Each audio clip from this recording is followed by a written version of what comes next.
There's joy in the heavens, a smile on the mountains, and melody sings everywhere. The flowers are all laughing to welcome the morning. Your soul is as free as the air. The flowers are all laughing to welcome the morning. Your soul is as free as the air.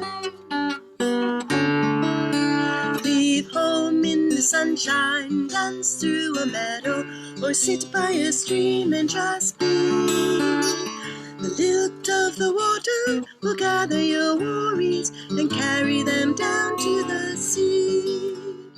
The lilt of the water will gather your worries and carry them down to the sea. Men hunger for freedom, but don't see their dungeon is only the thought that they're bound.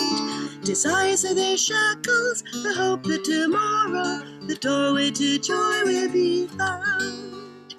Desires are their shackles, the hope that tomorrow the doorway to joy will be found. There's joy all around us, why wait till tomorrow?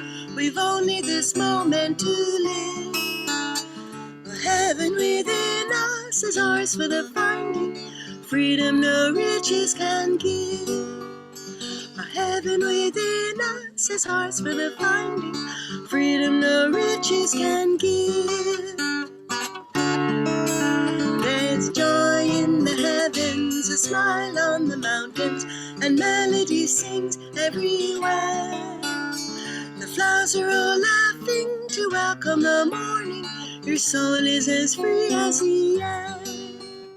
The flowers are all laughing to welcome the morning. Your soul is as free as the air. The flowers are all laughing to welcome the morning. Your soul is as free as the air.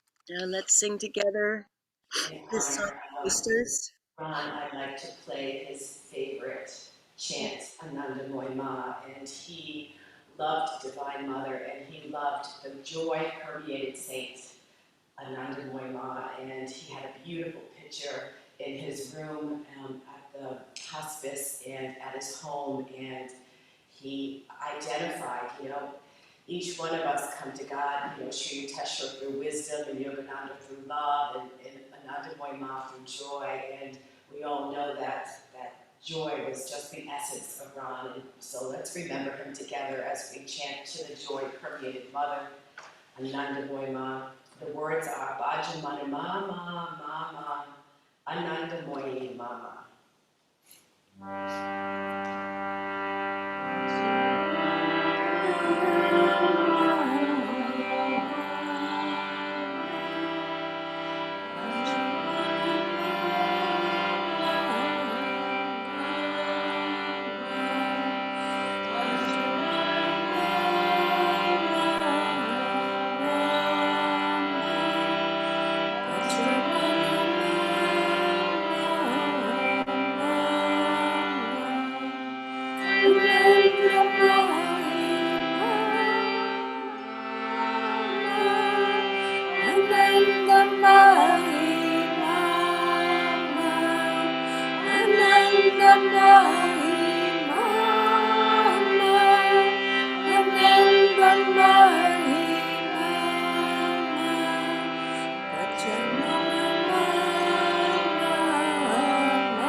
Sitting up for meditation.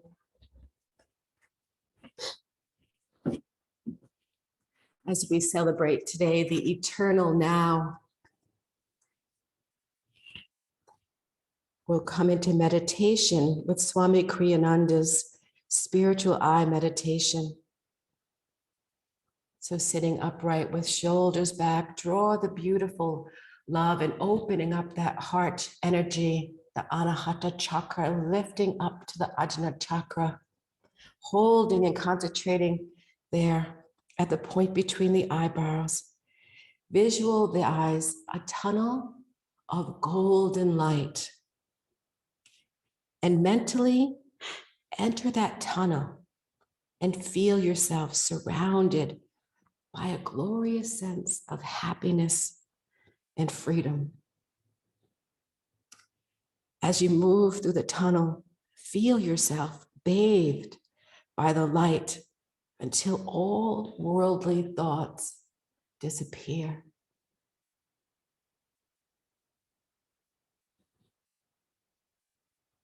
Soaring through that tunnel as long as you feel to do so, and visualize before you a curtain of deep violet blue light. Pass through this curtain into another deep tunnel of violet blue light and feel that light surrounding you.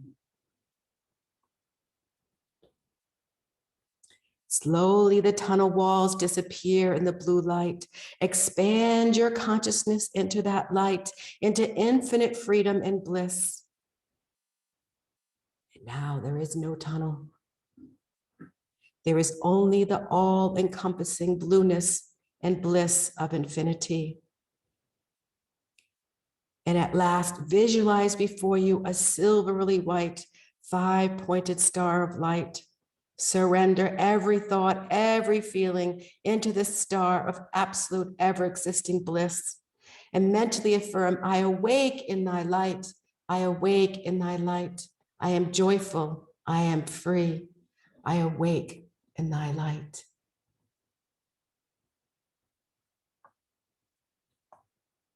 Holding your consciousness in that light, we'll meditate in silence for a few moments together.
result, not of money in the bank, but of prayers and meditation.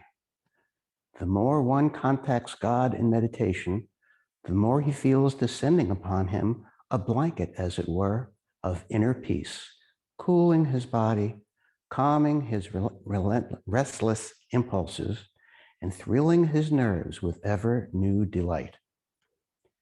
Peace is like a weightless waterfall, washing away all worries and bestowing a new, glad sense of confidence. Peace of mind is his who knows that God is only treasury. Now repeat after me, first in a loud voice. From pools of inner silence, From pools of inner silence, I sip the sparkling waters of thy peace. I sip the sparkling waters of thy peace. Now in a softer voice. From pools of inner silence, From pools of inner silence, I sip the sparkling waters of thy peace. I sip the sparkling waters of thy peace. And now in a whisper. From pools of inner silence, I sip the sparkling waters of thy peace.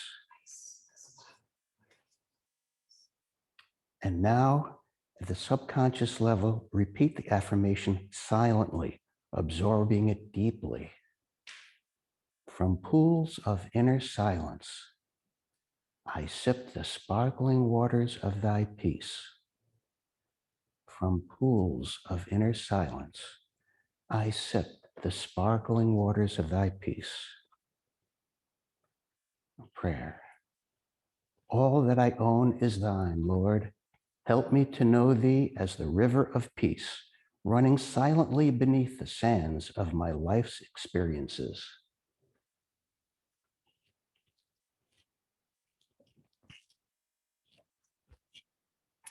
And now we'll have our reading from Rays of the One Light.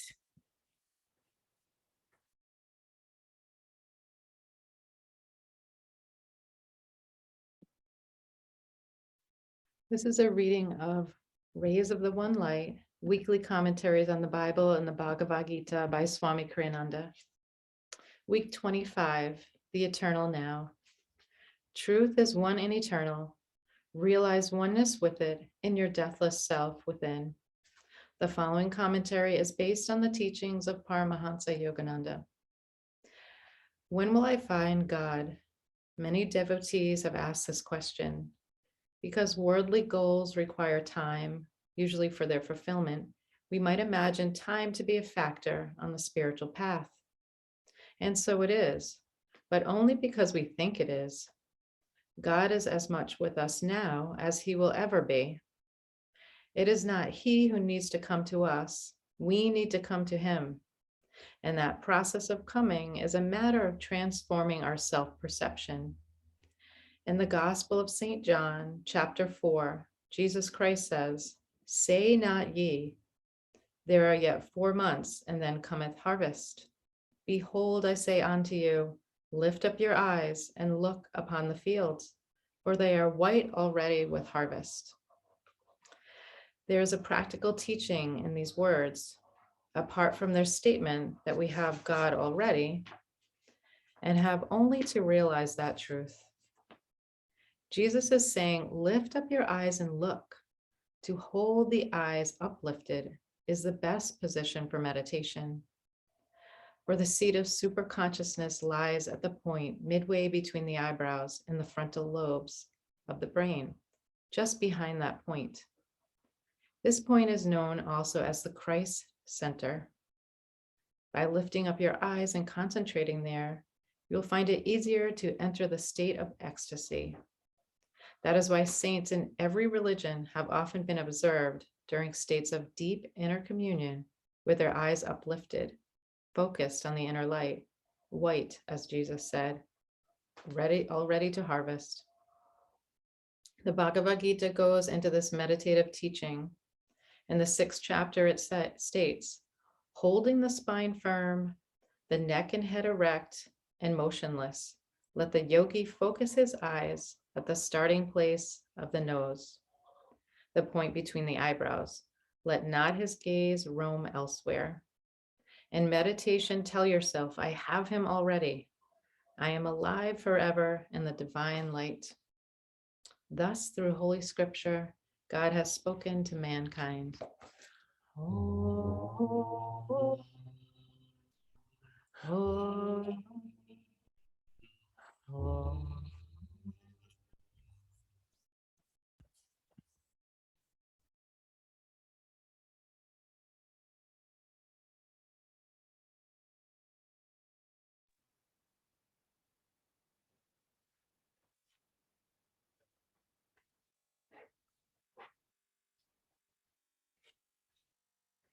Good morning, everyone. As we celebrate today, the eternal now, I chose this beautiful prayer poem of Astral Ascension for our beloved Ron. I am thy bird of paradise, wishing to fly into the astral airplane. Thy astral airplane of parting came to take my soul away from this earth. I wondered through the strange skies I would soar now and to the lands I would travel. I asked the mystic pilot, cosmic lore, whither I go? That silent one answered soundlessly, I am the pilot of life, mistakenly called terrible death by ignorant earth folk. I am thy brother, uplifter, redeemer, friend, unloader of every gross burden of bodily troubles. I have come to fetch thee away from thy valley of broken dreams to the highlands of light, where poisonous vapors of sorrow never rise. I have broken mercifully thy cage of flesh attachment, that thy soul bird may escape. I have broken thy chains of disease and fear, thy long encasement behind bars of bones accustomed thee to thy little cage, making thee cling to it fearfully, even when I opened its door. Yet in thy heart thou want my freedom always. Why now art thou fear-filled, having won thy long-craved freedom? O bird of paradise, hop into my plane of omnipresence. Fold now thy fluttering wings and ride with me peacefully everywhere, everywhere in thine eternal home.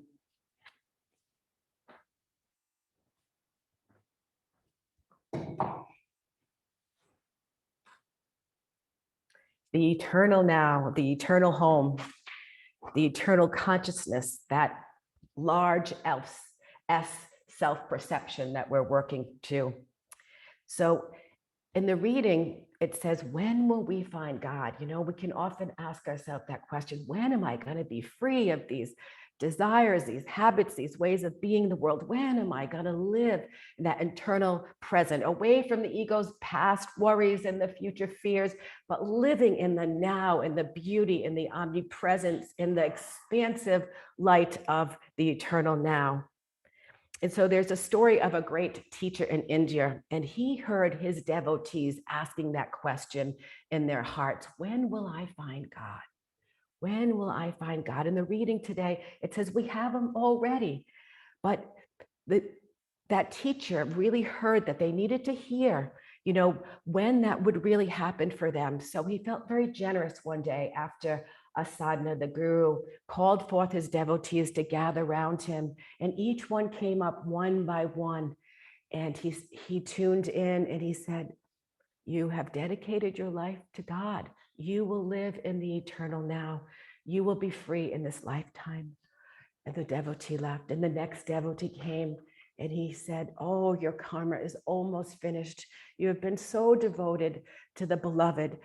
Your wish to live in freedom and in the eternal now will be granted next lifetime.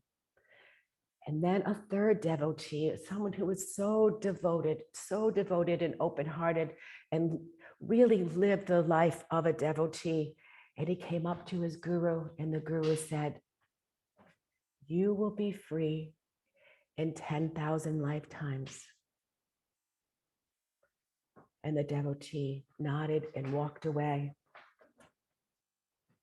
Later on, the two devotees that knew that it was imminent, that it was so, they were coming home to God into the eternal now. they saw the third devotee jumping with ecstatic joy. And they wondered, did he not hear correctly? He's got 10,000 more lifetimes. And they asked him, this is what's happening for you. It's 10,000 lifetimes. You know that. And he said to them, I know I will live with God forever. That's all I need to know. And in that moment, that was his moment to ascend, to become free, and to ascend into that eternal now. And Yogananda said, the simple thought that we are not free keeps us from being free. If you could only break this thought, you would live in the eternal now. You would know samadhi. And so we have him already. It's just returning to that. It's just remembering that. And a big part of that is to let go. This natural evolution of coming into the eternal now is we're releasing our attachment. So non-attachment is truly the path to inner freedom. Yogananda said, be in this world, but not of it. Be willing to retreat from the world and its highs and lows, disappointments of past and future happenings. Awake to the knowledge that God is why we are here, and rise above all earthly attachments, right? Our likes and dislikes, and say, God is my one reality. I have him already. And so these attachments that keep us stuck in the wheel of delusion, these desires for things that have to be cleared and to get free karmically. And I have a little story that Giovanna will love, and you guys probably missed because she always told a Walmart story, And so I was sitting the other day and I was thinking, okay, I want to get a bird bath. I got to get some more flowers. I have to get some lotion. And I started making my list in my head. And, I was feeling like, oh, good. I'm getting all these things. I could feel myself like really attached to this plan I had for my afternoon and all the things I was going to get. And then I'm on my way and I was like, oh, I should have wrote those down. I'm forgetting something. I know I'm forgetting something. And then I was like, oh, and I was like, started laughing while I was in the car. I went from here to like the joy, this material girl that I am, of all the things I could buy at Walmart, to the crashing to I forgot what I was going to get that was going to make me so happy, right? And that's the material world, right? We just, it takes us on this roller coaster, and we want to stay in the even, calm, the steadiness of God. And so we get these beautiful lessons, but we really know that when we crash into that place where we get caught up in that future and our expectations, it's not where the happiness is. It's not where the joy is. We're not in the eternal now. There's a great story of a famous chanter. His name is Krishnadas. Maybe you've listened to him before. He was in the movie Awake, Yogananda's movie Awake, and he spoke about how touched he was by Yogananda's chanting and how Yogananda was able to just open people's heart and heal them mind, body, and spirit through his chanting. And, he remembered Yogananda said chanting is half the battle. And Krishnadas agrees. He's a spiritual teacher, and he spoke so highly of Yogananda and how he had changed his self-perception. He said that if I didn't sing, I would have never been able to clear out the dark places in my heart. It's through that vibration of the chant, of the prayer to music, that he cleared out those dark places of his heart. And as a boy, he wanted to be this rock star, and he got the chance to be, he auditioned for Blue Oyster Cult, and he would have gone into a whole world of, all kinds of ego consciousness, as a rock star would, and a lot of ego boosting and a lot of ways of getting really stuck in the material world. And he knew it would have killed him. And so he walked away from that, and he walked to the Himalayan mountains to see his guru, Neem Karoli Baba. And he said, I only sing for God and Guru. And he had this tremendous love affair with his teacher, who truly loved God and knew God.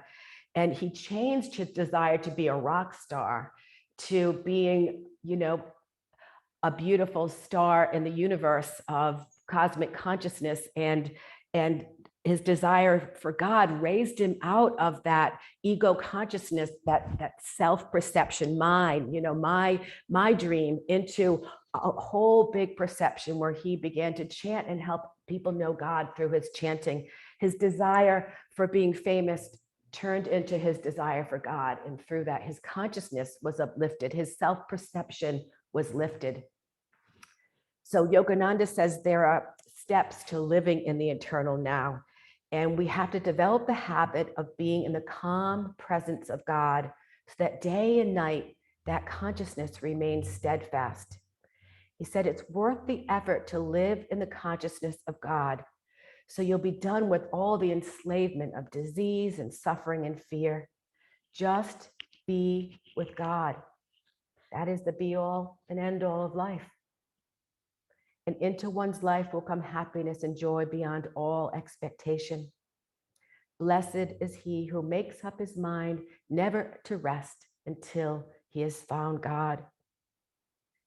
And on this Father's Day, happy Father's Day, everyone, pray to our Heavenly Father as Master did. Oh, Father, no matter what tests may be, I bear them joyfully by feeling thy presence always in my heart. Our beautiful friend Ron loved Ananda Ma, as I do too, the joy permeated saint. And she realized God through the essence as one of the 8 aspects of God. She realized God through joy. We have saints that have realized God through light, through sound, Sri Yukteswar through wisdom, Jesus through love and forgiveness, Yogananda, Prem Avatar through love. And so she lived in this joyful, ecstatic trance, and she was an exalted state that developed a staying power. And her last words as she departed her company of Yogananda in the autobiography of a yogi, behold now and always, be one with the eternal now. I am ever the same. Living in that, developing the habit of that calm presence of God. We have him already. The secret of life, as Ananda Ma was a shining example of, is to learn to live fully aware of present bliss. And when you learn to be happy in the present, that's when we have God. When we learn to live in this eternal now, that's when we have God. So these little steps that we take, right? When we recognize, oh, we're thinking too much about the future, what's next? And we bring ourselves back into the present moment. Oh, we're getting caught up in past regrets or negative ways, and we bring ourselves back. Every time we come back into this eternal now, we create a staying power, and we increase our capacity to hold onto that state of eternal presence. And Yogananda knew that, and that's what he lived. He lived completely in the moment. His greatest disciple, Dr. Lewis, said, every action was from the present moment, that he existed in eternity. Yogananda talked about most people like to live in their ego and past and future, and they don't have a lot of ambition to come into this present moment because their fears. It's like when I'm watching someone waking up in my practice, it's like the volume has been turned down on their thoughts, and then it starts to get really loud, because until it starts really bothering us, we're not, we're just going to be identified with them. We're not going to just disregard them. We have to hear them first before we can let them go and bring more spaces in between the thoughts. And that silence in between those thoughts is God. And that's why our meditation practice is so priceless. That is when we develop our capacity to hold it more and more in our life, and when we're really challenged in our life. And Yogananda said, we begin one step at a time, keeping our attention at the point between the eyebrows, ever deepening our meditation. The more we meditate and focus at that portal to joy, we release the body, the sense of expansion of body, pain and fear and identity all drop. What is left is a state of beingness that grows in us, a beauty, a stillness, an aliveness, a sense of not even experiencing our body anymore, but rising above it into a place, a heavenly universe where there's only love, the eternal now.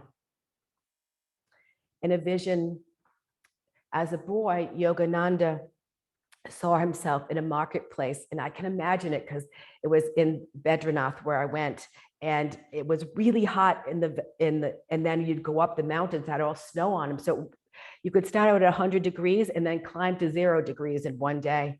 But in this vision, Yogananda, as a boy, Mukunda, saw himself in a marketplace at the Himalayan foothills.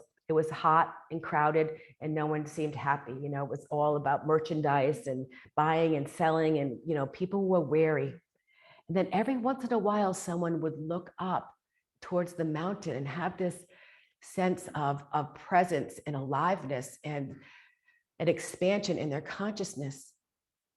But then they would look down and they would say, oh, it's much too high for me. It's much too high for me. And Yogananda when they lowered their gaze, saw that they returned to the marketplace and returned to that like deadened state of just existing, right? And just in the heat and in the monotony. And when he turned Mukunda to see and look, he saw that on that beautiful mountain, there was a beautiful, beautiful garden, a heavenly utopian garden with all amazing color and beauty and flowers and love. And he looked up there, and at first he said, oh, it's much too high for me. But then he said, no, wait. I can do this. I can take one step at a time. It would be a difficult climb.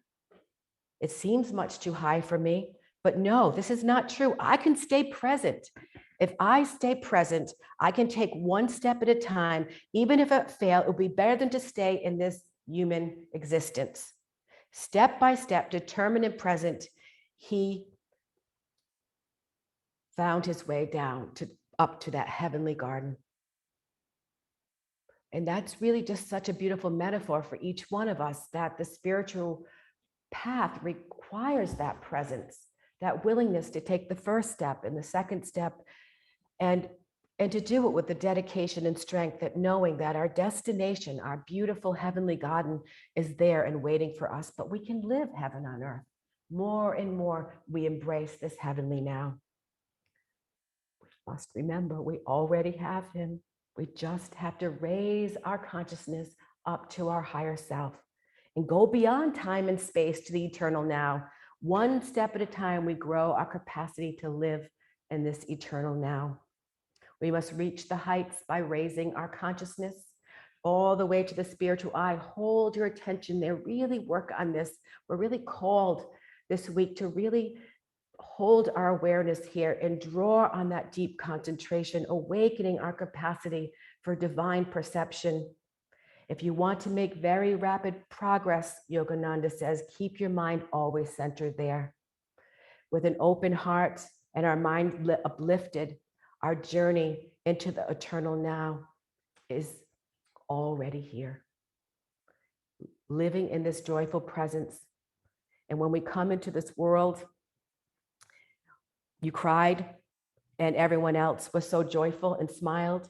You should so live your life, says Yogananda, that when you leave, everyone will cry and you will be smiling, knowing you have risen and you had him already.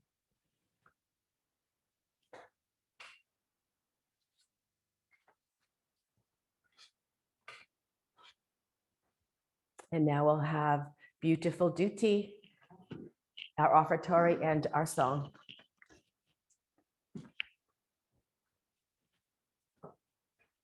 Take what you'd like to give, place it in your right hand, and repeat after me. Divine Mother, we offer to thee the fruit of our labors. Offer to thee the fruit of our labors. Bless this offering. Bless this offering. Let it serve as a channel of thy light.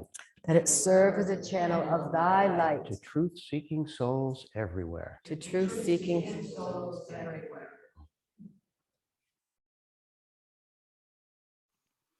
Let's listen to Swami Kriyananda singing this beautiful chant, Cloisters. And as we listen, I invite you to envision Ron rising up and bathing in unfounded joy and glory with all of his loved ones, with all of our masters.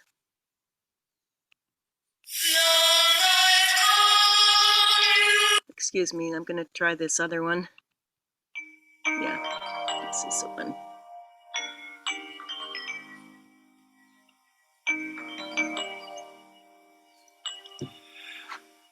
Dal mio cuore ti chiamo, Signore. Quanti anni che piango per te.